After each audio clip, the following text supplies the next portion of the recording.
Hi friends, ಎಲ್ರಿಗೂ ನಮಸ್ಕಾರ. Welcome to my channel. ನಾನು ಹೇಮ ಮಾತಾಡ್ತಾ ಇರೋದು. ಫ್ರೆಂಡ್ಸ್, ಎಲ್ಲರೂ ಹೇಗಿದ್ದೀರಿ? ಎಲ್ಲರೂ ಚೆನ್ನಾಗಿದ್ದೀರಾ ಅಂತ ತಿಳ್ಕೊತೀನಿ. ನಿಮ್ಮ ಆಶೀರ್ವಾದದಿಂದ ನಾನು ಚೆನ್ನಾಗಿದ್ದೀನಿ. ಫ್ರೆಂಡ್ಸ್, ಎಲ್ಲರೂ ಚೆನ್ನಾಗಿರಬೇಕು ಅಲ್ವಾ? ಈ ಜೀವನದಲ್ಲಿ ನಾವು ತಗೊಂಡೋಗೋದು ಏನೂ ಇಲ್ಲ, ತಂದಿರೋದು ಏನೂ ಇಲ್ಲ. ಇರೋಷ್ಟು ಮೂರು ದಿನ ನಾವು ಕಷ್ಟ ಸುಖ ಎಲ್ಲ ಹಂಚ್ಕೊಂಡು ಬದುಕಬೇಕು. ಫ್ರೆಂಡ್ಸ್, ಇವತ್ತು ನಾನು ಮಧ್ಯಾಹ್ನ ಹೋಟ್ಲಲ್ಲಿ ದೋಸೆ ತಿಂದೆ. ಹಂಗಾಗಿ ಏನೋ ಒಂಥರ ನನಗೆ ಊಟನೇ ಇಷ್ಟ ಆಗಲಿಲ್ಲ. ಹಂಗಾಗಿ ಏನೋ ಒಂಥರ ಹೊಟ್ಟೆ ಒಂಥರ ಇದಾಗಿತ್ತು. ಆಮೇಲೆ ಮಜ್ಜಿಗೆ ಕುಡಿದೆ, ಸರಿ ಹೋಯಿತು. ಫ್ರೆಂಡ್ಸ್, ನಿಮಗೆ ತಮ್ಮನಲ್ಲಿ ನೋಡಿದ್ರೇ ಗೊತ್ತಾಗಿರುತ್ತೆ ನಾನು ಯಾವ ವಿಷಯದ ಬಗ್ಗೆ ಮಾತಾಡೋಕ್ಕೆ ಬಂದಿದ್ದೀನಿ ಅಂತ. ಒಂದು ಹೆಣ್ಣಿನ ಬಗ್ಗೆನೇ ಮಾತಾಡೋಕ್ಕೆ ಬಂದಿದ್ದೀನಿ. ನಾವು ಒಂದು ಹೆಣ್ಣು, ನೀವು ಒಂದು ಹೆಣ್ಣು, ಅದ್ರ ಬಗ್ಗೆನೇ ಮಾತಾಡೋಕ್ಕೋಸ್ಕರ ನಾನು ಈ ವಿಡಿಯೋನ ಮಾಡ್ತಾಯಿದ್ದೀನಿ. ಫ್ರೆಂಡ್ಸ್, ಇದೇ ಯಾರಾದರೂ ಫಸ್ಟು ನನ್ನ ವಿಡಿಯೋನ ನೋಡ್ತಾಯಿದ್ರೆ ಪ್ಲೀಸ್ ಒಂದು ಲೈಕ್ ಕೊಟ್ಟು ಸಬ್ಸ್ಕ್ರೈಬ್ ಮಾಡೋದನ್ನ ಮರಿಬೇಡಿ. ಫ್ರೆಂಡ್ಸ್, ನಿಮ್ಮ ಫ್ರೆಂಡ್ಸ್ಗೆಲ್ಲ ಶೇರ್ ಮಾಡೋದನ್ನು ಮರಿಬೇಡಿ. ಫ್ರೆಂಡ್ಸ್, ನಿಮಗೆ ಇನ್ನೊಂದು ವಿಷಯ ಗೊತ್ತಾ? ಇವತ್ತಿಗೆ ನನ್ನ ಚಾನಲ್ನಲ್ಲಿ 7,55,000 ವ್ಯೂಸ್ ಆಗಿದೆ. 7,500,000 ಮೇಲೆ ದಾಟಿದೆ ವ್ಯೂಸು. ಇನ್ನು ಸಬ್ಸ್ಕ್ರೈಬರು ಫ್ರೆಂಡ್ಸ್ ಇನ್ನೇನಾಲೆ 2,000 ಹತ್ರ ಬರ್ತಾಯಿದೆ. ಇನ್ನೊಂದು 100-200 ಇನ್ನು ಫ್ರೆಂಡ್ಸ್ ವ್ಯೂಸ್ ಅಷ್ಟಾಗಿದೆ. ವಾಚ್ ಅವರ್ಸು ಫ್ರೆಂಡ್ಸ್ ಇನ್ನೇನು ಹತ್ರ ಬಂದಿದೆ. ಎಷ್ಟು ಅಂದರೆ ಇನ್ನೂ ಹೇಳೋಕ್ಕಾಗಲ್ಲ. ಇನ್ನು ಫ್ರೆಂಡ್ಸ್, ಇವತ್ತಾಲೇ ಡೇಟು 18. ಈ ಮಂತೆಲ್ಲ ಫುಲ್ಲು ನಾನು ಲೈವ್ ಆನ್ ಮಾಡಿ ವಿಡಿಯೋ ಮಾಡಾಕಬೇಕು ಅಂತ ಅಂದ್ಕೊಂಡಿದ್ದೀನಿ. ಫ್ರೆಂಡ್ಸ್, 3 ಡೇಸಿಂದ ನಾನು ಸ್ವಲ್ಪ ಕೆಲಸ ಬ್ಯುಸಿಯಾಗಿದೆ. ಅದಲ್ಲದೆ ಫಸ್ಟ್ ಶಿಫ್ಟ್ ಆದರೆ ಫ್ರೆಂಡ್ಸ್ ನಾನು ಬಂದು ಮಲ್ಕೋತೀನ, ಮತ್ತೆ ಎದ್ದೇಳ್ತೀನಿ, ಅಡುಗೆ ಮಾಡ್ತೀನಿ, ಊಟ ಮಾಡ್ತೀನಿ, ಅಷ್ಟರಲ್ಲಿ ನಿದ್ದೆ ಬಂದುಬಿಡುತ್ತೆ, ಮಲ್ಕೋತೀನಿ. ಇನ್ನು ಫ್ರೆಂಡ್ಸ್, ನಮ್ಮನೆ ಟಿ ವಿಲಿ ಯಾವುದೋ ಪಿಕ್ಚರ್ ಬರ್ತಾಯಿದೆ, ಕೃಷ್ಣಂದೇನು. ಹಂಗಾಗಿ ಫ್ರೆಂಡ್ಸ್ ನಾನು ವೀಡಿಯೋನೇ ಮಾಡೋಕ್ಕಾಗಿರಲಿಲ್ಲ. ಪ್ಲೀಸ್ ಫ್ರೆಂಡ್ಸ್, ನಿಮ್ಮಿಂದನೇ ನನಗೆ ವಾಚ್ ಅವರ್ಸ್ ಆಗಿರೋದು ಇಷ್ಟೊಂದು. ನಿಮ್ಮಿಂದನೇ ನನ್ನ ವೀಡಿಯೋ ಇಷ್ಟು ಚೆನ್ನಾಗಿ ಓಡಿರೋದು. ಅದರಲ್ಲೂ ಫ್ರೆಂಡ್ಸ್ 7,500,000 ಫಾಲೋವರ್ಸು ಅಂದರೆ ಅದು ಸುಮ್ಮನೆ ಅಲ್ಲ. ನಾನು ಅಂದ್ಕೊಂಡಿದ್ದೆ ನನ್ನ ಚಾನಲ್ ಮಾನಿಟೈಸೇಷನ್ ಆಗೋದಕ್ಕೆ ಒಂದು 10 ಲಕ್ಷ ನನಗೆ ಫಾಲೋವರ್ಸ್ ಆಗ್ತಾರೇನೋ ಅಂತ.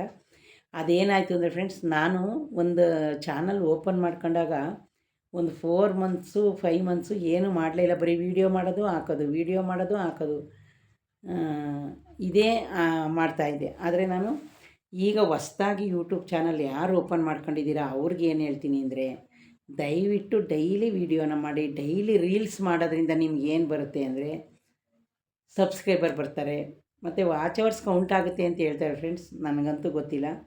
ಆಮೇಲೆ ಇನ್ನೂ ಕನ್ನಡ ಎಡಿಟರ್ಸ್ ಇರ್ತಾರಲ್ಲ, ಕನ್ನಡ ಟೆಕ್ಕು ಚಾನಲ್ಗಳು, ಅಲ್ಲೋದ್ರೆ ನಮಗೆ ಫುಲ್ ಡೀಟೇಲ್ ತಿಳಿಯುತ್ತೆ. ಹೆಂಗೆ ಅಂದರೆ ಫ್ರೆಂಡ್ಸ್ ಅವರೆಲ್ಲನೂ ಡೀಟೇಲ್ ಹೇಳ್ತಿರ್ತಾರೆ. ಆಮೇಲೆ ಫ್ರೆಂಡ್ಸ್, ನಿಮ್ಗೆ ಇನ್ನೊಂದು ವಿಷಯ ಗೊತ್ತಾ? ನಮ್ಮದು ಇವಾಗ ಅಕಸ್ಮಾತು 1 ವರ್ಷ ಆದ್ರೂ ವಾಚ್ ಅವರ್ಸ್ ಆಗಿರಲ್ವಲ್ಲ, 2 ಇಯರ್ಸ್ ತನಕ ಒಬ್ಬರು ಕಾಯ್ತಾರಲ್ಲ. ಇದು ಯಾವ ಥರ ಅಂತ ಅಂದರೆ, ನನಗೂ ನನ್ನ ಫ್ರೆಂಡ್ಸ್ ಹೇಳಿದ್ದು ಇದನ್ನು. ಇವಾಗ ಅಕಸ್ಮಾತು ನಿಮ್ಮದು ವಾಚ್ ಅವರ್ಸು 3,000 ಆಗಿರುತ್ತೆ ಅಂದ್ಕೊಳ್ಳಿ.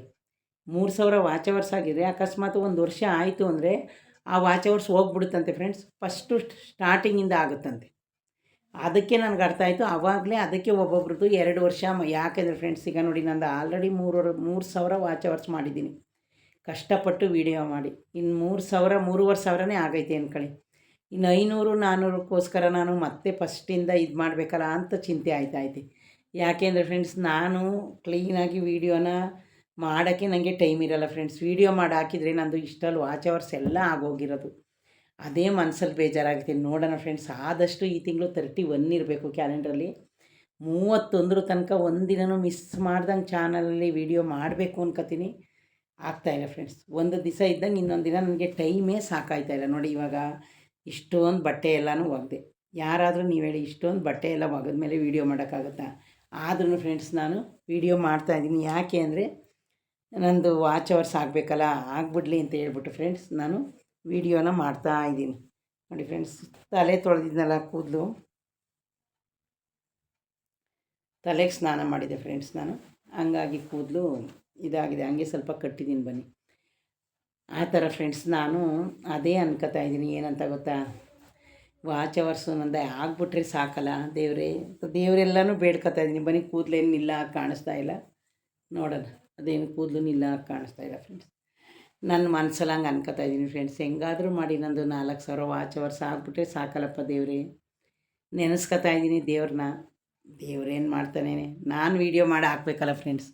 ನಾನು ವೀಡಿಯೋ ಮಾಡಿ ಹಾಕಿದ್ರೆ ಪಾಪ ದೇವರು ನನಗೆ ವಾಚ್ ಅವರ್ಸ್ ಆಗುತ್ತೆ. ನೀವು ಅಷ್ಟೇ ಫ್ರೆಂಡ್ಸ್, ಯಾರಾದರೂ ಸ್ಟಾರ್ಟಿಂಗೆ ಇದು ಚಾನಲ್ನ ಓಪನ್ ಮಾಡ್ಕೊಂಡ್ರೆ ದಯವಿಟ್ಟು ನೀವು ಫಸ್ಟು ವೀಡಿಯೋ ಮಾಡಾಕಿ. ಆದರೆ ರೀಲ್ಸಲ್ಲಿ ಫ್ರೆಂಡ್ಸ್ ಸಬ್ಸ್ಕ್ರೈಬರ್ ಬರ್ತಾರೆ, ವಾಚ್ ಅವರ್ಸು ನನ್ನ ವೀಡಿಯೋದಲ್ಲಿ ನಾನು ನೋಡಿದೆ ಫ್ರೆಂಡ್ಸ್. ನಾನು ಯಾವಾಗಾದ್ರೂ ರೀಲ್ಸ್ ಮಾಡಿದಾಗ ಒಂದು 5 ಅವರ್ 6 ಅವರ್ 7 ಅವರ್ 8 ಅವರ್ ತನಕ ವಾಚ್ ಅವರ್ಸ್ ಬಂದಿರುತ್ತೆ. ಅದು ವೀಡಿಯೋ ನೋಡಿರ್ತಾರೋ ಏನೋ ನನಗಂತೂ ಗೊತ್ತಿಲ್ಲ.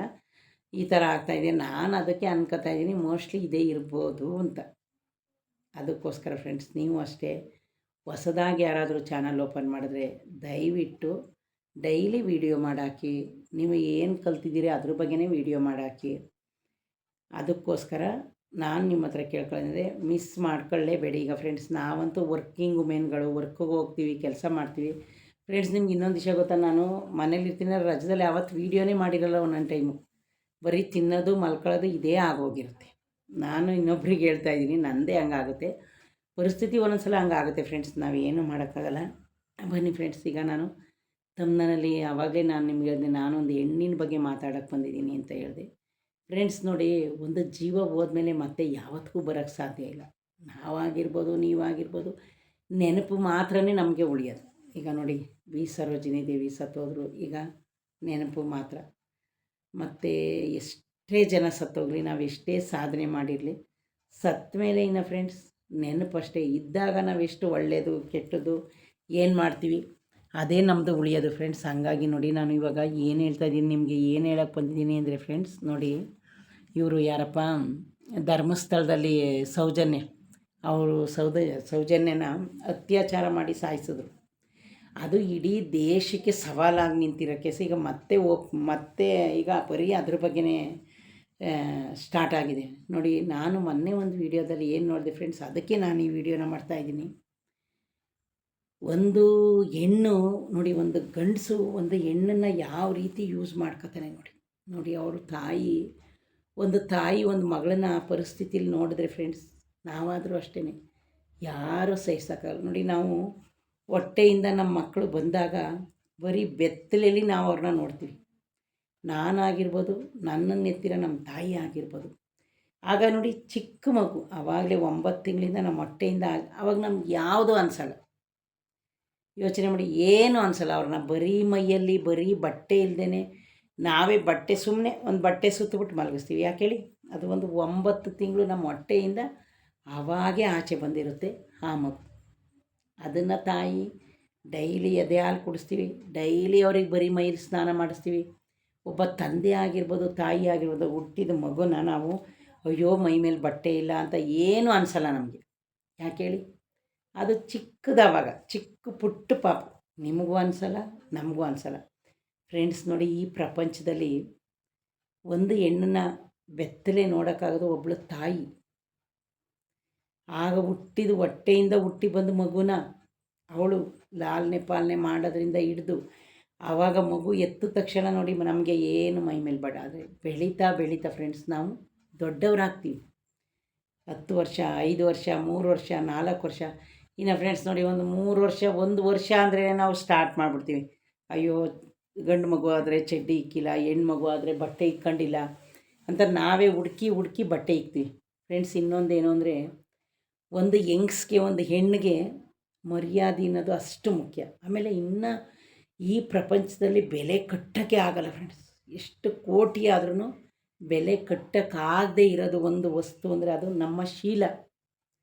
ನಮ್ಮ ಶೀಲನ ನಾವು ಯಾವತ್ತೂ ಹಾಳು ಮಾಡ್ಕೋಬಾರ್ದು ಅಂತ ಒಂದು ಹೆಣ್ಣಿಗೆ, ಎಲ್ಲ ಹೆಣ್ಣಿಗೂ ಆಸೆ ಇರುತ್ತೆ. ಅವಳ ಶೀಲನ ಅವಳು ಕಾಪಾಡ್ಕೋಬೇಕು, ಅವಳು ಹೆಣ್ಣುತನನ ಅವಳು ಕಾಪಾಡ್ಕೋಬೇಕು. ಒಂದು ಹೆಣ್ಣು ಹೆಣ್ಣಾಗೇ ಇರಬೇಕು ನೋಡಿ ಫ್ರೆಂಡ್ಸ್. ದೇವರು ಮಾಡಿದ್ದಾನೆ ಗಂಡ ಹೆಂಡ್ತಿ, ಲವ್ವರ್ಸು, ತಂದೆ ತಾಯಿ ಅಂತ. ಹಾಗಂತ ಫ್ರೆಂಡ್ಸ್ ನಾವೆಲ್ಲರೂ ಹೋಗಿ ಬೀದಿಲಿ ಸಂಸಾರ ಮಾಡ್ತೀವ, ರೋಡಲ್ಲಿ ಸಂಸಾರ ಮಾಡ್ತೀವ? ಯಾರೂ ಮಾಡಲ್ಲ. ಯಾಕೆ ಹೇಳಿ? ದೇವರು ಅದಕ್ಕೆ ಅಂತ ಒಂದು ಜಾಗ ಇಟ್ಟಿದ್ದಾನೆ ನೋಡಿ. ದೇವರು ರಾತ್ರಿ ಮಾಡಿದ್ದಾನೆ, ಬೆಳಗ್ಗೆ ಮಾಡಿದ್ದಾನೆ. ರಾತ್ರಿ ಆದರೆ ನಾವೆಲ್ಲ ಏನು ಮಾಡ್ತೀವಿ? ಮಲ್ಕೋತೀವಿ. ಒಂದು ತಂದೆ ತಾಯಿ, ಒಂದು ಮಕ್ಕಳು, ಅದಕ್ಕೆಲ್ಲ ಒಂದೊಂದು ಜಾಗ ಇರುತ್ತೆ. ಅದರಲ್ಲೂ ಫ್ರೆಂಡ್ಸ್ ನೋಡಿ, ಒಂದು ಹೆಣ್ಣು ಒಂದು ರೋಡಲ್ಲಾಗಿರ್ಬೋದು, ಒಂದು ಬರೀ ಮೈಲಿ ಅವಳು ಓಡಾಡೋಕ್ಕೆ ಸಾಧ್ಯನೇ ಇಲ್ಲ. ಅದು ನಿಮಗೂ ಗೊತ್ತು, ನಮಗೂ ಗೊತ್ತು. ಒಬ್ಬ ಗಂಡಸು ಬೇಕಾದರೆ ಮೈ ಮೇಲೆ ಬಟ್ಟೆ ಇಲ್ದಲೇ ಬೇಕಾದ್ರೆ ಓಡಾಡ್ತಾನೆ. ಆವಾಗ ಅವನ ಅಯ್ಯೋ ಬಿಡಿ ಗಂಡಸು ಅಂತಾರೆ. ಆದರೆ ಫ್ರೆಂಡ್ಸ್, ಒಂದು ಹೆಣ್ಣು ಜೀವನದಲ್ಲಿ ಯಾವಾಗೇ ಆದರೂ ನೋಡಿ ಅವಳ ಶೀಲ ತುಂಬ ತುಂಬ ಮುಖ್ಯ. ಈಗ ನೋಡಿ ಆ ಹುಡುಗಿ ಸ್ಕೂಲ್ಗೆ ಹೋಗ್ತಾಯಿತ್ತು, ಮಾಮೂಲಿ ಸ್ಕೂಲ್ಗೆ ಹೋಗಿ ಬರ್ತಾಯಿತ್ತು. ಈಗ ನೋಡಿ ಅದ್ರ ಬಗ್ಗೆನೇ ಮತ್ತೆ ಎಷ್ಟೊಂದು ಕೇಸ್ಗಳು ನಡೀತಾ ಇದೆ. ಪಾಪ ನೋಡಿ ಮೊನ್ನೆ ಒಂದು ವೀಡಿಯೋದಲ್ಲಿ ಫ್ರೆಂಡ್ಸ್, ಯಾರಾದರೂ ನೋಡಿಲ್ಲ ಅಂದರೆ ನೋಡಿ, ಅವ್ರ ತಾಯಿ ಅವ್ರದ್ದು ಎಷ್ಟು ದೊಡ್ಡ ಮನೆ ಧರ್ಮಸ್ಥಳದಲ್ಲಿ, ಮತ್ತು ಒಂದು ದೇವಸ್ಥಾನ ರಕ್ತೇಶ್ವರಿ ಅಂತ ಅವರ ಜಮೀನಲ್ಲಿ ಒಂದು ಟೆಂಪಲ್ ಇದೆ. ಅಲ್ಲ ನೋಡಿ, ಈಗ ದೇವರು ಅವರೇ ಪೂಜೆ ಮಾಡ್ತಾವ್ರೆ, ದೇವರು ಕಾಪಾಡಲಿಲ್ವಲ್ಲ ಅಂತ ನಾವು ಅನ್ಕೋಬೋದು. ಅವರು ಈಗ ಹುಡುಗಿ ಹಣೆ ಬರುತ್ತಲ್ಲ, ಹಂಗೆ ಬರೆದಿದ್ರೆ ಏನು ಮಾಡೋಕ್ಕಾಗುತ್ತೆ. ಆವಾಗ ನೋಡಿ ಅವರು ಡಿಜಿಟಲ್ ಮಾಧ್ಯಮದವರು ವೀಡಿಯೋ ಮಾಡೋಕ್ಕೆ ಹೋಗಿದ್ರು. ಅವ್ರ ತಾಯಿ ನೋಡಿ, ಒಂದು ಮಕ್ಕಳನ್ನ ಒಂದು ತಾಯಿ ಬೆತ್ತಲೆ, ಚಿಕ್ಕ ಮಕ್ಕಳಲ್ಲಿ ಬೆತ್ತಲೆ ನಾವು ನೋಡಿರ್ಬೋದು ಫ್ರೆಂಡ್ಸ್. ಒಂದು ಕೆಟ್ಟ ಇದರಲ್ಲಿ ಯಾವ ತಾಯಿನೂ ನೋಡಿ ಸಹಿಸ್ಕೊಳ್ಳಲ್ಲ ಮಕ್ಕಳನ್ನ. ನೋಡಿ ಅವ್ರ ತಾಯಿ ವೀಡಿಯೋ ಮಾಡೋಕ್ಕೆ ಅವ್ರು ಬಂದವ್ರೆ ಅಂದ ತಕ್ಷಣವೇ ಅವ್ರು ಫುಲ್ ಒಂದು ಅರ್ಧ ಅವರ್ ಹತ್ಬಿಟ್ರು ಫ್ರೆಂಡ್ಸ್. ಯಾಕೆಂದರೆ ಈಗ ನೋಡಿ ಅವ್ರಿಗೆ ಎಷ್ಟು ನೆನಪು, ಎಷ್ಟು ಕಾಡುತ್ತೆ ಅಂತ ನೀವೇ ಯೋಚನೆ ಮಾಡಿ. ಇವಾಗ ಆ ಹುಡುಗಿನ ಸುಟ್ಟಾಕಿರೋ ಜಾಗಕ್ಕೆ ಕರ್ಕೊಂಡೋದ್ರು, ಆಮೇಲೆ ಅವ್ರ ಜಮೀನಿಗೆ ಕರ್ಕೊಂಡೋದ್ರು, ಆಮೇಲೆ ಒಂದು ಅವ್ರದ್ದು ರಕ್ತೇಶ್ವರಿ ಅಂತ ಟೆಂಪಲ್ ಐತೆ ಅಲ್ಲಿಗೆ ಕರ್ಕೊಂಡೋದ್ರು. ಆಮೇಲೆ ಇವರು ಕೇಳಿದ್ರು ನೋಡಿ, ಅವಳು ಸ್ಪೆಷಲ್ ಕ್ಲಾಸ್ ಇದೆ ಅಂತ ಹೋಗಿತ್ತಂತ ಹುಡುಗಿ. ಸ್ಪೆಷಲ್ ಕ್ಲಾಸ್ ಇದೆ ಅಂದರೆ ಫ್ರೆಂಡ್ಸ್, ಇವಾಗ ನೋಡಿ ನಾವು ಓದಬೇಕಾದ್ರೆ ಅಷ್ಟೇ, ಆಗ ನಾವು ಹೊಳೆನರಸೀಪುರಕ್ಕೆ ನಮ್ಮೂರಿಗೆ ಟ್ಯೂಷನ್ಗೆ ಅಂತ ಹೋಗ್ತಾಯಿದ್ದು. ಆಗೊಂದು 2 ಕಿಲೋಮೀಟ್ರ್ ನಮ್ಮೂರು ಹೊಳೆನರಸೀಪುರದಿಂದ. ನಮ್ಮ ಅಷ್ಟೇ ಇಲ್ಲಿ ಸ್ಕೂಲ್ ಮುಗಿಸ್ಕೊಂಡೋಗಿ ನಮಗೆ ಟ್ಯೂಷನ್ ಹೇಳ್ಕೊಡೋರು ಫ್ರೆಂಡ್ಸ್ ದೇವಸ್ಥಾನ ಗುರುದೇವಪ್ಪ ಮಾಸ್ಟ್ರು ಅಂತ. ನಾವು ಅಲ್ಲೇ ಮಲ್ಕೋತಾಯಿದ್ದೋ ರಾತ್ರಿ. ಆಗ ನಾವು ಫ್ರೆಂಡ್ಸ್ 7th ಓದ್ತಾಯಿದ್ದೋ. 6ನೇ ಕ್ಲಾಸು, 5ನೇ ಕ್ಲಾಸು, 7ನೇ ಕ್ಲಾಸವ್ರಿಗೆಲ್ಲ ಅವ್ರು ಹೇಳ್ಕೊಡ್ತಾಯಿದ್ರು. ಆದರೆ ಫ್ರೆಂಡ್ಸ್ ಅವರು ಬಸವಣ್ಣ ದೇವಸ್ಥಾನ, ನಾನು ಯಾವಾಗಲೂ ಅವ್ರ ಬಿಂದಿಗೆ ವಾಶ್ ಮಾಡಿ ನೀರು ಹಿಡ್ಕೊಬಂದು ಕೊಡ್ತಾಯಿದ್ದೆ, ನಾವು ಲಿಂಗಾಯತರು ಅಂತ. ನಾವು ಟ್ಯೂಷನ್ ಹೇಳ್ಕೊಟ್ಮೇಲೆ ಅಲ್ಲೇ ಮಲ್ಕೋತಾಯಿದ್ದೋ. ಬೆಳಗ್ಗೆ ಒಂದು 6 ಗಂಟೆಗೆ ನಡ್ಕೊಂಡು ಬರೋದಲ್ವ ಹಳ್ಳಿ, ನಿಮಗೆ ಗೊತ್ತಲ್ಲ. ಆವಾಗ ಇವಾಗ ಬಿಡಿ ಫ್ರೆಂಡ್ಸ್ ಎಲ್ಲ ತುಂಬ ಮುಂದುವರೆದೈತೆ. ನಾವು ಅವಾಗ ಏನು ನಮ್ಮೂರಿಗೆ ಫ್ರೆಂಡ್ಸ್ ನಡ್ಕೊ ಬರ್ತಾಯಿದ್ದೋ. ಯಾರ್ದಾದ್ರೂ ಸೈಕಲ್ ಸಿಕ್ಕಿದ್ರು ಹತ್ಕೊಬರ್ತಾಯಿದ್ದೋ. ಆಟೋದಲ್ಲಿ ಯಾರು ನಮ್ಮೂರು ಕಡೆಗೆ ಆಟೋ ಮಾಡ್ಕೊಬಂದರೆ ಅವ್ರ ಜೊತೆ. ಆಮೇಲೆ ಫ್ರೆಂಡ್ಸ್ ಆವಾಗ ಒಂದು ಇನ್ಸಿಡೆಂಟ್ ನಡೆದೈತಿ, ಹೇಳ್ತೀನಿ ನೋಡಿ. ಏನಾಯಿತು ಫ್ರೆಂಡ್ಸ್, ಒಂದು ಲಾರಿ ಬಂತು, ನಾವೆಲ್ಲರೂ ಲಾರಿಗೆ ಹತ್ಬಿಟ್ಟು.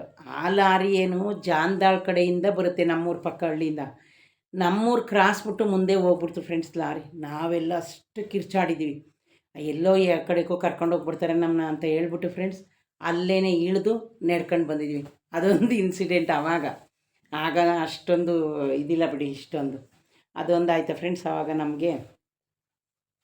ಆಮೇಲೆ ಫ್ರೆಂಡ್ಸ್ ನೋಡಿ, ಅವ್ರ ತಾಯಿ ಮಾತಾಡ್ತಾ ಪಾಪ ಎಷ್ಟು ಸಂಕಟಪಟ್ಟರು ಅಂದರೆ ನೋಡಿ. ಎಷ್ಟೇ ಆಗಲಿ ಫ್ರೆಂಡ್ಸ್, ಒಂದು ತಾಯಿಗೆ ಮಕ್ಕಳು ಯಾವಾಗಲೇ ಆಗಲಿ, ಅವ್ರು ಏನೇ ಮಾಡಲಿ ಏನೇ ಮಾಡದೆ ಹೋಗಲಿ, ಎಷ್ಟು ಒಂದು ಮಕ್ಕಳನ್ನ ಕಳ್ಕೊಂಡ್ರೆ ಎಷ್ಟು ಸಂಕಟ ಆಗುತ್ತೆ ಅಂತ ನಿಮಗೆ ಗೊತ್ತು. ಆಮೇಲೆ ಫ್ರೆಂಡ್ಸ್ ಅವರು ವೀಡಿಯೋ ಮಾಡ್ತಾ ಎಲ್ಲ ಜಾಗನೂ ತೋರಿಸೋರು ಫ್ರೆಂಡ್ಸ್. ನಾನು ಈಗ ಒಂದು 2 ಡೇಸ್ 3 ಡೇಸಲ್ಲೇ ಅವರು ಸೌಜನ್ಯ ಅವರ ತಾಯಿನ ನೋಡಿದ್ದು. ಅಂದರೆ ವೀಡಿಯೋದಲ್ಲೆಲ್ಲ ಬಂದಿದ್ರೇನೋ ನಮಗೆ ನೋಡಿರಲಿಲ್ಲ ಅನ್ಕೋತೀನಿ. ಆಮೇಲೆ ಫ್ರೆಂಡ್ಸ್ ಅವರು ಒಂದು 1/2 ಅವರ್ ಅವ್ರ ಸಂಕಟನ ನೋಡಬಾರ್ದು. ಆಮೇಲೆ ಪಾಪ ಅವ್ರಿಗೆ ಮಾತಾಡೋಕ್ಕೂ ಸ್ವಲ್ಪ ಸಂಕಟನೇ ಆಯ್ತಾಯಿತು. ಎಷ್ಟೇ ಆಗಲಿ ಮಗಳು ಕಳ್ಕೊಂಡಿರೋ ದುಃಖ ಅಲ್ವಾ. ಈಗ ಫ್ರೆಂಡ್ಸ್ ಏನೋ ಅವರು ಸಾಕ್ಷಿ ಸಿಕ್ಕಿದೆ, ಸಾಕ್ಷಿ ಹೇಳ್ತಾ ಇದ್ದಾರೆ ಅಂತೆಲ್ಲ ಹೇಳ್ತಾ ಇದ್ದಾರೆ. ಆ ಹುಡುಗಿ ಸತ್ತು ಮಣ್ಣಲ್ಲಿ ಕರಗೋಗ್ಬಿಟ್ಲು, ಅವಳದು ಬಾಡಿನೂ ಇಲ್ಲ ಅಂದ್ಕೊಳ್ಳಿ. ಆದರೆ ಅವರು ಮನೇಲಿರೋರಿಗೆ ಒಂದು ಮನಸ್ಸಲ್ಲೇನು ಒಂದು ನ್ಯಾಯ ಸಿಕ್ಬಿಟ್ರೆ ಏನೋ ಒಂದು ನೆಮ್ಮದಿ ತಂದೆ ತಾಯಿಗೆ. ಈಗ ಅವ್ರ ಹುಡುಗಿ ಒಳ್ಳೆ ತಂದಲ್ಲಿ ಸತ್ತಿದ್ರೆ ಫ್ರೆಂಡ್ಸ್, ಅವ್ರಿಗೂ ಆ ಥರ ಅನ್ನಿಸ್ತಾ ಇರಲಿಲ್ಲ. ಅದು ಒಂದು ಹುಡುಗಿನ ಅವರು ಯಾವ ರೀತಿ ವಿಚಿತ್ರ ಮಾಡಿ ಸಾಯಿಸಿದ್ದಾರೆ ಅದನ್ನು ಹೇಳ್ತಾ ಇದ್ರೆ ಫ್ರೆಂಡ್ಸ್, ಅವ್ರ ತಾಯಿ ಮುಖನ ನೋಡಲೇಬಾರ್ದು. ಆವಾಗ ನೋಡಿ ಫ್ರೆಂಡ್ಸ್, ನನಗೆ ಗೊತ್ತಿರೋಷ್ಟು ಹೇಳ್ತಾ ಇದ್ದೀನಿ. ಅವ್ರ ತಾಯಿ ಹೇಳಿದ್ನ, ಅವ್ರ ತಾಯಿ ಏನು ಹೇಳಿದ್ರು ಗೊತ್ತಾ ಫ್ರೆಂಡ್ಸ್, ಆ ಹುಡುಗಿ ಸ್ಪೆಷಲ್ ಕ್ಲಾಸ್ ಐತೆ ಅಂತ ಹೋಗಿತ್ತಂತೆ. ಅವ್ರೇನು ನೋಡಿ, ಈಗ ನಾವೇನು ಅನ್ಕೋತೀವಿ, ಮಕ್ಕಳು ಹೊರಗಡೆ ಹೋದರೆ, ಒಂದು ಕಾಲೇಜ್ಗೆ ಹೋದರೆ, ಒಂದು ಮಕ್ಕಳು ಕಾರ್ಮೆಂಟ್ಗೆ ಹೋದರೆ, ಈಗ ಆಟೋದವ್ರು ಕರ್ಕೊಬಂದು ಬಿಟ್ಬಿಡ್ತಾರೆ. ಒಂದು ಸ್ಕೂಲ್ಗೆ ಹೋದರೆ ಅವರು ಒಂದು ಸ್ವಲ್ಪ ಬುದ್ಧಿ ಬರೋಂಗಾದರೆ ನಾವೇನು ಮಾಡಿಬಿಡ್ತೀವಿ, ಅವರೇ ಹೋಯ್ತಾರೆ, ಅವರೇ ಬರ್ತಾರೆ. ನಾವು ಅಷ್ಟೊಂದು ಏನು ಕರ್ಕೊಂಡು ಹೋಗಬೇಕು, ಜೊತೆಲೇ ಕರ್ಕೊಂಡು ಬರಬೇಕು ಅಂತ ಅಂದ್ಕೊಳ್ಳಲ್ಲ. ಆಮೇಲೆ ಫ್ರೆಂಡ್ಸ್ ಅವ್ರ ತಾಯಿ ನೋಡಿ ಹತ್ರ ಒಂದು 1/2 ಅವರ್ ಹತ್ರ. ಆಗ ಅವ್ರು ಹೇಳ್ತಿದ್ರು ಫ್ರೆಂಡ್ಸ್ ನೋಡಿ, ಆ ಹುಡುಗಿಗೆ ಯಾವ ಥರ ಅಂದರೆ ಒಂದು ಪ್ರಾಣಿಗಳಿಗೂ ಆ ಥರ ಮಾಡಿರೋದು. ಎಲ್ಲ ಜಾಗದಲ್ಲೂ ಫ್ರೆಂಡ್ಸ್ ಒಂದು ಇಡೀ ಶರೀರನೇ ಅವಳಿಗೆ ಅಷ್ಟು ಕಚ್ಚಿರೋದಲ್ಲಲ್ಲಿ ಕಚ್ಚಿ ಫುಲ್ ಬ್ಲಡ್ ಬಂದಿದೆ ಫ್ರೆಂಡ್ಸ್. ನೋಡಿ ಒಂದು ತಾಯಿ ಎಷ್ಟು ಒಂದು ಮಗಳನ್ನು ಆ ಪರಿಸ್ಥಿತಿಲಿ ನೋಡಿದಾಗ ಅವ್ರಿಗೆ ಎಷ್ಟು ಎಷ್ಟು ಏನು ಅನಿಸಿರ್ಬೇಕು ನೀವೇ ಯೋಚನೆ ಮಾಡಿ. ಅವಳ ಜೊತೆಲಿರೋ ಫ್ರೆಂಡ್ಸ್ ಎಲ್ಲ ಮನೆಗೆ ಹೋಗಿದ್ದಾರೆ. ಈ ಹುಡುಗಿಗೆ ಸಂಜೆ ಆದರೂ ಮನೆಗೆ ಬರಲೇ ಇಲ್ಲ. ಇನ್ನು ಅವರು ಎಷ್ಟು ಗಾಬರಿ ಮಾಡ್ಕೊಂಡು ಆಮೇಲೆ ಅವರ ಜಮೀನಲ್ಲೇ ಒಂದು ಮರದ ಹತ್ರ ತಂದು ಬಿಸಾಕಿರೋದು.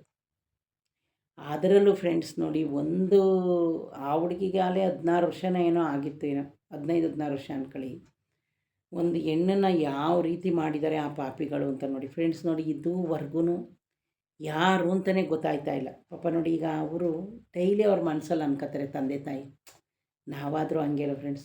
ಒಂದು ಕೂತಿದ್ದಾಗ ನಿಂತಿದ್ದಾಗ ನನ್ನ ಮಗಳನ್ನ ಯಾರು ಸಾಯಿಸಿದ್ರು, ಏನು ಮಾಡಿದ್ರು ಅನ್ನೋದು ಒಂದು ನಮಗೆ ಮನಸ್ಸಲ್ಲಿ ಬಂದೇ ಬರುತ್ತಲ್ವ. ನೋಡಿ ಫ್ರೆಂಡ್ಸ್, ಇವಾಗ ನಮ್ಮ ರಿಲೇಷನ್ನಲ್ಲೂ ನಮ್ಮ ಸಿಸ್ಟ್ರ್ ಮಗನೂ ಹಂಗೆ ಆಗಿದ್ದು. ಹೊರಗಡೆ ಹೋದ, ಚೆನ್ನಾಗಿ ಊಟ ಮಾಡಿ ತಿಂದು ಏನಾಯಿತು ಅಂತ ಫ್ರೆಂಡ್ಸ್ ಯಾರಿಗೂ ಗೊತ್ತಾಗಲಿಲ್ಲ. ಅವನು ತುಂಬ ಒಳ್ಳೆಯ ಹುಡುಗ, ನಮ್ಮ ಹುಡುಗ ಮಗನೇ ನಮಗೂ.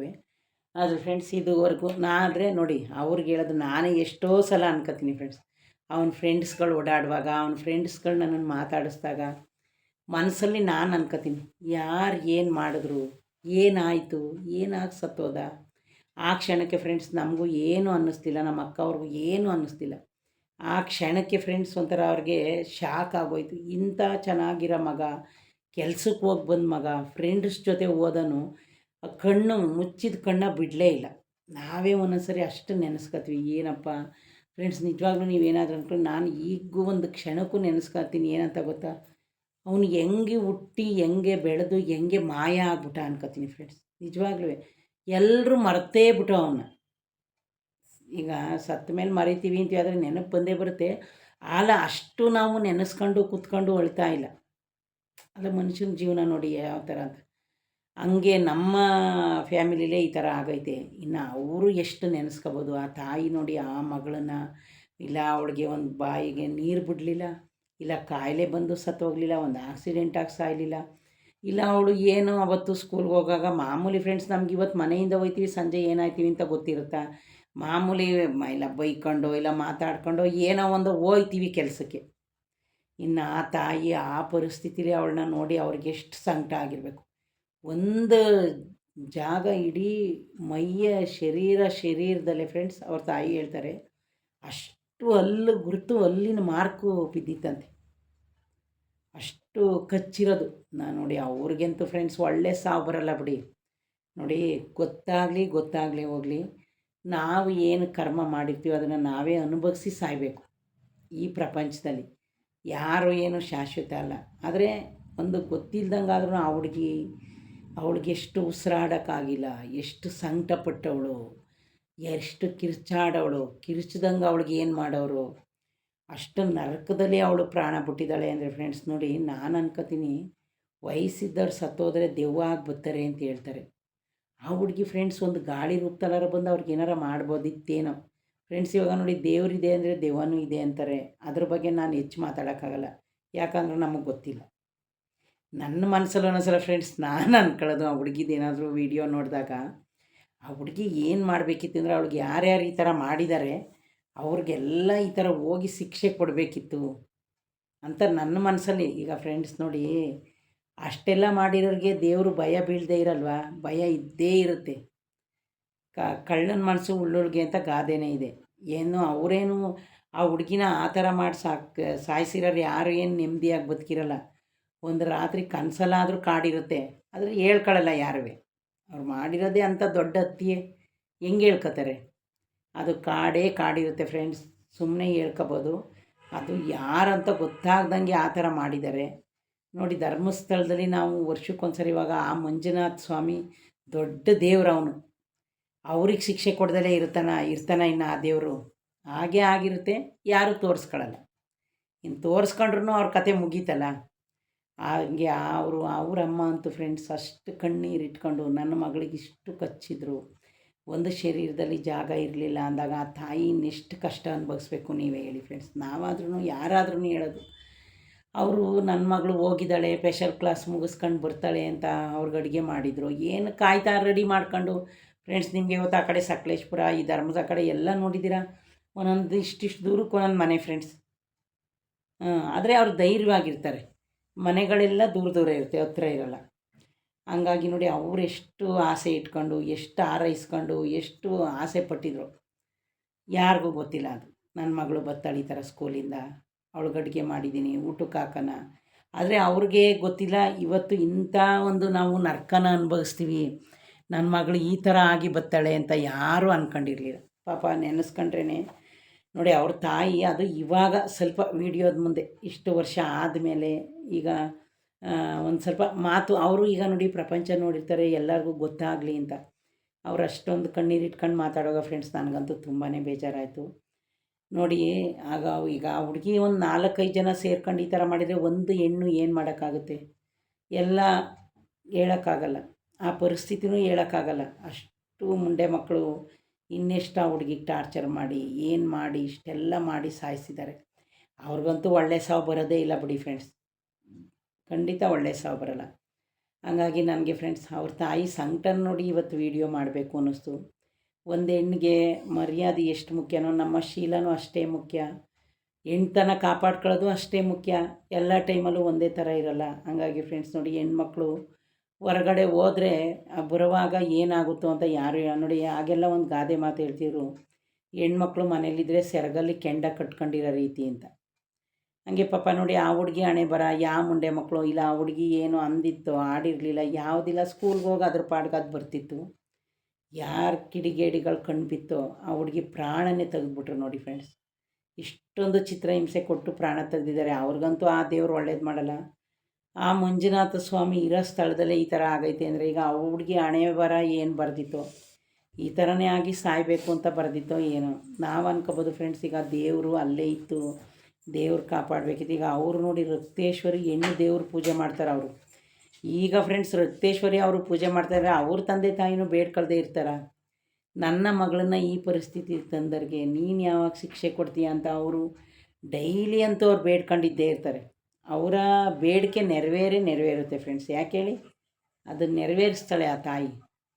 ಇಷ್ಟು ಶಿಕ್ಷೆಯಲ್ಲಿ ಇಷ್ಟು ನೋವಲ್ಲಿ ಸತ್ತಿರೋ ಆ ಹುಡುಗಿಗೆ ಇವ್ರು ಈ ಥರ ಮಾಡಿದಾಗ ಅನುಭವಿಸ್ತೈತೆ. ಹಾಗಾಗಿ ಫ್ರೆಂಡ್ಸ್ ಆ ಸೌಜನ್ಯ ಕೇಸಲ್ಲಿ ನ್ಯಾಯ ಸಿಗಲಿ, ಯಾರು ಅಂತ ಗೊತ್ತಾಗಲಿ ಫ್ರೆಂಡ್ಸ್, ಇಡೀ ಪ್ರಪಂಚಕ್ಕೆ ಗೊತ್ತಾಗಬೇಕು. ಅವ್ರನ್ನಂತೂ ಅದೇ ಜಾಗದಲ್ಲಿ ಸಾಯಿಸೋ ಥರ ಶಿಕ್ಷೆ ಕೊಡಬೇಕು. ಯಾರು ಮಾಡಿದಾರೋ ಅಂತೂ ಗೊತ್ತಿಲ್ಲ. ಅಲ್ಲ, ನಾನು ಹೇಳ್ತಾ ಇರೋದು ಅವ್ರಿಗೂ ಮನೇಲಿ ತಂದೆ ತಾಯಿ, ಅವ್ರ ಮನೇಲಿ ಅಕ್ಕ ತಂಗಿ, ಅವ್ರ ಮನೇಲಿ ಒಬ್ಬಳು ಮಗಳು ಇದ್ದೇ ಇರ್ತಾರಲ್ಲ, ಈ ಥರ ಮಾಡಿರೋರ ಮನೇಲೂ ಪಾಪ ಅವ್ರ ತಾಯಿ ಸಂಕಟ ಅಂತೂ ನೋಡೋಕ್ಕಾಗಲ್ಲ ಫ್ರೆಂಡ್ಸ್. ಆಲೇ ವಯಸ್ಸು ಮಗಳು ಏನೋ ಆ ದೇವರು ಅವ್ರಿಗೆ ಅದನ್ನೆಲ್ಲ ಮರೆಯೋ ಶಕ್ತಿ ಕೊಡಲಿ, ಒಳ್ಳೇದು ಮಾಡಲಿ. ಇನ್ನಾರು ಈ ಪ್ರಪಂಚದಲ್ಲಿ ಒಂದು ಹೆಣ್ಮಕ್ಳು ಜೀವನದ ಬಗ್ಗೆ ಯೋಚನೆ ಮಾಡಲಿ. ಈ ಥರ ಮಾಡಿರೋ ಜನಗಳು ಒಂದು ಹೆಣ್ಣಿನ ಶೀಲದ ಬಗ್ಗೆ ಯೋಚನೆ ಮಾಡಲಿ. ಇವರು ಒಬ್ಬರನ್ನ ಈ ಥರ ಮಾಡಿ ಜೀವ ತೆಗೆದ್ರೆ ಅದರಿಂದ ನಮಗೇನು ಲಾಭ ಅನ್ನೋದನ್ನು ಅರ್ಥ ಮಾಡ್ಕೊಂಡು ಈ ಪ್ರಪಂಚದಲ್ಲಿ ಬದುಕಬೇಕು ಸ್ವಲ್ಪ ಜನ. ಹಂಗಾಗಿ ಫ್ರೆಂಡ್ಸ್ ಇದ್ರ ಬಗ್ಗೆ ನನಗೆ ಸ್ವಲ್ಪ ಮಾತಾಡಬೇಕು ಅನಿಸ್ತು ಇದನ್ನೆಲ್ಲ ನೋಡಿ. ಹಂಗಾಗಿ ಫ್ರೆಂಡ್ಸ್ ಪ್ಲೀಸ್ ದಯವಿಟ್ಟು ಯಾರ್ಯಾರು ನನ್ನ ವೀಡಿಯೋನ ನೋಡ್ತಾಯಿದ್ರಿ ದಯವಿಟ್ಟು ಶೇರ್ ಮಾಡಿ, ದಯವಿಟ್ಟು ಲೈಕ್ ಮಾಡಿ, ದಯವಿಟ್ಟು ಸಬ್ಸ್ಕ್ರೈಬ್ ಮಾಡೋದನ್ನ ಮರಿಬೇಡಿ ಫ್ರೆಂಡ್ಸ್. ಇನ್ನೇನು ನಂದು ವಾಚ್ ಅವರ್ ಹತ್ರದಲ್ಲೈತೆ, ನೀವೆಲ್ಲರೂ ನನ್ನದು ವಾಚ್ ಅವರ್ ಆಗೋ ಥರ ವೀಡಿಯೋನ ನೋಡಿ ಫ್ರೆಂಡ್ಸ್ಗೆಲ್ಲ ಶೇರ್ ಮಾಡಿ. ಆದಷ್ಟು ಹೈಸ್ಕೂಲಾಗಲಿ ಹೆಣ್ಮಕ್ಳು ನೀವು ಸ್ಕೂಲ್ಗೆ ಹೋಗಲಿ ಕಾಲೇಜ್ಗೆ ಹೋಗಲಿ ನಿಮ್ಮ ಸೇಫ್ಟಿನ ನೋಡ್ಕೊಳ್ಳಿ. ನಿಮ್ಮ ಕ್ಲಾಸ್ ಮುಗಿದ ತಕ್ಷಣ ನಿಮ್ಮ ಹುಷಾರಲ್ಲಿ ನೀವು ಮನೆಗೆ ಬನ್ನಿ. ಯಾವ ಹುಡುಗರನ್ನೇ ಆಗಲಿ ಯಾರನ್ನು ನಂಬಕ್ಕೆ ಹೋಗಬೇಡಿ, ನಂಬ್ಕೊಂಡು ಅವ್ರ ಜೊತೆ ಒಬ್ಬೊಬ್ಬರೇ ಹೋಗಬೇಡಿ ಎಲ್ಗೂ. ಯಾಕಂದರೆ ಟೈಮು ಒಂದೇ ಥರ ಇರಲ್ಲ, ಹೇಳೋಕ್ಕಾಗಲ್ಲ ಟೈಮ್ ಯಾವ ಟೈಮಲ್ಲಿ ಹೆಂಗಿರುತ್ತೋ ಅಂತ. ಹಂಗಾಗಿ ನೀವೊಂದು ಕೆಲ್ಸಕ್ಕೆ ಹೋದ್ರೂ ಅಷ್ಟೇ, ನೀವೊಂದು ಕಾಲೇಜ್ಗೆ ಹೋದ್ರೂ ಅಷ್ಟೇ, ಒಂದು ಸ್ಕೂಲ್ಗೆ ಹೋದ್ರೂ ಅಷ್ಟೇ, ನಿಮ್ಮ ಕೆಲಸ ಮುಗೀತಾ, ನಿಮ್ಮ ಕಾಲೇಜ್ ಮುಗೀತಾ, ಆರಾಮಾಗಿ ನಿಮ್ಮ ಮನೆಗೆ ಹೋಗಿ. ಯಾರೇ ಹೊಸ ಫ್ರೆಂಡ್ ಆಗಲಿ ಹೊಸದಿದಾಗಲಿ ಹೋಗೋಕ್ಕೆ ಹೋಗಬೇಡಿ. ಯಾಕಂದರೆ ಈ ಕಾಲದಲ್ಲಿ ಯಾರನ್ನೂ ನಂಬೋಕ್ಕಾಗಲ್ಲ. ನಮಗೆ ಜೀವನ ಎರಡೂ ಮುಖ್ಯ. ನಮ್ಮ ಜೀವನವೂ ಮುಖ್ಯ, ನಮ್ಮ ಜೀವನೂ ಮುಖ್ಯ. ಹಂಗಾಗಿ ಫ್ರೆಂಡ್ಸ್ ಈ ವಿಡಿಯೋದ ಮೂಲಕ ನಾನು ಎಲ್ಲ ಹೆಣ್ಮಕ್ಳಿಗೂ ಹೇಳೋದು ಒಂದೇ ಮಾತು, ಆದಷ್ಟು ಧೈರ್ಯವಾಗಿರಿ, ಆದಷ್ಟು ಯಾರನ್ನೂ ನಂಬಕ್ಕೆ ಹೋಗಬೇಡಿ. ನೀವು ಒಂದು ಸ್ಕೂಲು ಕಾಲೇಜ್ ಹೋದರೆ ನಿಮ್ಮ ಕೆಲಸ ಮುಗಿದ ತಕ್ಷಣ ಸೇಫಾಗಿ ನಿಮ್ಮ ಮನೆಗೆ ಹೋಗಿ ಸೇರ್ಕೊಳ್ಳಿ. ನಿಮಗೋಸ್ಕರ 2 ಜೀವಗಳು ಕಾಯ್ತಾ ಇರ್ತವೆ ಅನ್ನೋದನ್ನು ಮರಿಬೇಡಿ. ನಿಮ್ಮ ತಂದೆ ಆಗಿರ್ಬೋದು, ನಿಮ್ಮ ತಾಯಿ ಆಗಿರ್ಬೋದು, ಅಕಸ್ಮಾತ್ ನಿಮ್ಮ ಅಣ್ಣ, ನಿಮ್ಮ ತಮ್ಮ, ನಿಮ್ಮ ಯಾರಾದರೂ ಇರ್ಬೋದು. ನೋಡಿ ಇದನ್ನು ನೆನೆಸ್ಕೊಂಡ್ರೆ ಫ್ರೆಂಡ್ಸ್ ಹೆಣ್ಮಕ್ಳು ಓಡಾಡೋದೇ ಕಷ್ಟ ಆಗೈತಿ. ಒಬ್ಬೊಬ್ಬರೇ ಓಡಾಡೋದು ಹೆಂಗೆ, ಒಂದು ಸ್ಕೂಲು ಕಾಲೇಜ್ಗೆ ಹೋಗಿ ಬರೋದು ಹೆಂಗೆ ಅನಿಸುತ್ತೆ. ಈಗ ಅವ್ರ ತಂದೆ ತಾಯಿ ನೋಡಿ ಅವ್ರಿಗೂ ಎಷ್ಟು ನೋವಿರುತ್ತೆ, ಅವ್ರಿಗೆ ಎಷ್ಟು ಮಕ್ಕಳು ಅಂತಾರೋ ನಮಗೂ ಸರಿಯಾಗಿ ಗೊತ್ತಿಲ್ಲ. ಒಟ್ಟಿನಲ್ಲಿ ಆ ಹುಡುಗಿ ಜೀವನ ಅಂತೂ ಈ ಥರ ಮಾಡೋದು ಪ್ಲೀಸ್ ಫ್ರೆಂಡ್ಸ್, ದಯವಿಟ್ಟು ನನ್ನ ವೀಡಿಯೋನ ಇದೇ ಇರೋದು ಫಸ್ಟ್ ನೋಡ್ತಾಯಿದ್ರೆ ಲೈಕ್ ಕೊಟ್ಟು ಸಬ್ಸ್ಕ್ರೈಬ್ ಮಾಡೋದನ್ನ ಮರಿಬೇಡಿ ಫ್ರೆಂಡ್ಸ್. ಓಕೆ ಫ್ರೆಂಡ್ಸ್, ಬಾಯ್.